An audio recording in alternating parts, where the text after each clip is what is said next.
ড্যাফোডিলে শিক্ষার্থীদের সঙ্গে সংঘর্ষের একদিন পর সাভার মডেল থানায় মামলা করেছে সিটি ইউনিভার্সিটি। তাদের বিরুদ্ধে হামলা, ভাঙচুর ও আগুন লাগানোর অভিযোগ। আর শিক্ষার্থী জিম্মি করে ক্ষতিপূরণ আদায়ের নিন্দা জানিয়েছে ড্যাফোডিল ইউনিভার্সিটি। সকালে ক্যাম্পাসে সংবাদ সম্মেলনে ক্ষোভ জানান ভিসি। সংঘর্ষের পর থেকে বন্ধ রয়েছে দুটি প্রতিষ্ঠানের ক্লাস পরীক্ষা। বান্ডেল থাকলে প্রতি সেনমানিতে টাকা বাঁচবে। বিকাশ সেনমানি বান্ডেল কিনে জিতুন প্রতি লেনদেনে। গেল রোববার রাতের সহিংসতা, অগ্নিসংযোগ ও ভাঙচুরের পর এখনও পরিস্থিতি স্বাভাবিক হয়নি।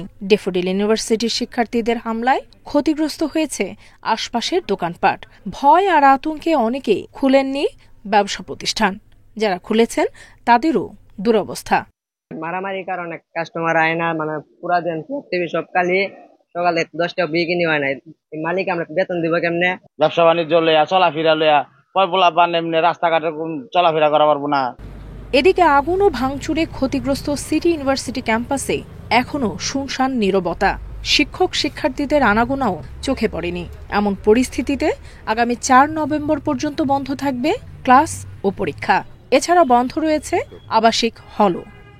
যে কোনো জিনিস সমঝোতা তো হয়ে গেলে তো হয়েই গেল, এখন সমঝোতা হবে কিনা সেটা তো আমি নিশ্চয়তা দিতে পারবো না। যেহেতু আমাদের একটা এমইও আছে, আমরা প্যারালালি দুইটা পরিচালনা করতে চাচ্ছি একটাই কারণে, আইনিটাই তো আমার মেন, ওই সমঝোতার তো কোনো ভ্যালু নেই।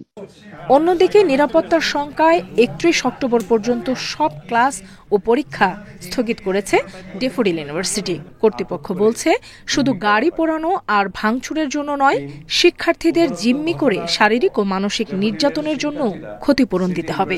এছাড়া ভাঙচুর ও অগ্নিসংযোগের ঘটনায় ড্যাফোডিলের শিক্ষার্থীরা জড়িত ছিল কিনা তা তদন্তে 6 সদস্যের কমিটি গঠন করা হয়েছে।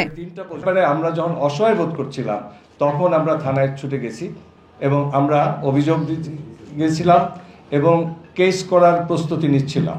সেই মুহূর্তেই ইউনিভার্সিটি গ্রান্টস কমিশন ওনাদের টিম আসেন এবং ওনারা নেগোশিয়েট করে ছাড়িয়ে এনেছেন। বাট আইনগত ব্যবস্থা আমরা নিচ্ছি। তুচ্ছ ঘটনার জেরে এমন সহিংসতা এবং ধ্বংসযজ্ঞকে শিক্ষার্থীদের নিকৃষ্ট নজির হিসেবে দেখছেন সবাই। নুরসেলিনা শিউলি, ইন্ডিপেন্ডেন্ট নিউজ।